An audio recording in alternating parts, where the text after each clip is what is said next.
I'm here with Sake Karam, who has just clinched the 2013 Firestone Indy Lights Championship. Right, Sage, first of all, let's talk about today's race, because that was pretty epic having to come up from the back of the field. How tough was it, and how much did you have to use your tyres, for example, to get up through the field? Yeah, I knew coming up through the field was going to be the hardest part, was to not lose the front guys draft, and they weren't going to make it easy on me, that's for sure. But I had a game plan to go the high side on lap one. I knew everyone was going to try to get down low, so I took the gamble of running high, and it seemed to pay off. Everyone kind of lifted. I stayed flat out, ended up passing about 4 or 5 cars in turn one, so it was a pretty good start.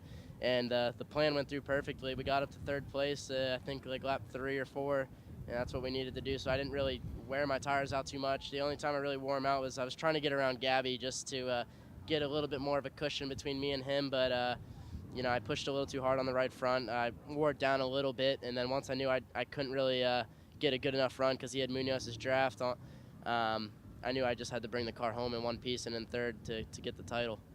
Right, going in, you were well aware of what you had to do. 12-point leads ahead of Gabby. You just needed to keep him in sight, basically, yeah?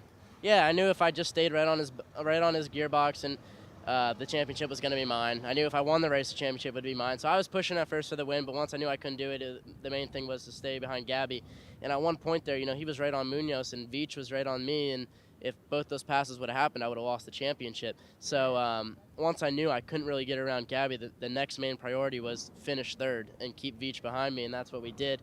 I think they warned me for not holding my line. I don't know what that was about, but we'll take it. We're fine. So we got the title, and that's all that matters. When did you start feeling that actually we can still do this?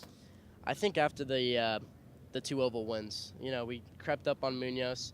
Munoz, I think he just had an advantage early in the season just from being the second year in lights and knowing everything, and everyone I think just caught up to him. I don't think he got worse in the season. I just think everyone caught up, and I only had a day and a half in the car for testing before the season started, so everyone else had between 8 and however more. So I was definitely way behind the 8 ball, and we had a good start to the season, got a few podiums, but still were lacking a few tenths that we needed in qualifying to get in contention for pole. And, we stayed pretty much, we kept our nose clean for the most part. Didn't have a single race where I DNF'd. I think I was the only driver to do that. And, got some podiums, got some wins, and then I had some troubles in the middle of the season with 6th and 8th at Toronto and Mid-Ohio. Yeah. And my confidence was really rattled. I got myself back together and ended up getting second at Baltimore and got my first win at Houston on the streets. So, we just had to keep the faith, and we knew we could do it. We just had to put it all together. You've been speaking to RACER, but there's also some rumors of, you moving up with Schmidt, and obviously that would be the logical choice. But what are your feelings? Yeah, I don't know. I think my management team and sponsor, they've had a few meetings, and everything's been kept secret from me. They just said, go do your thing, we'll do ours, and everything will fall into place. And the first thing they said to me after I got out of the car was, we have a meeting tonight, and I don't know what that meeting holds for me, but hopefully it's something good. Yeah, so you're signing with Penske, huh? Yeah, I would. No, I don't know. I think as a rookie, it would be really tough to get in one of those cars, a big named car. Those they big teams have expectations, and being a rookie, I don't know what my expectations would be in the series. So I wouldn't.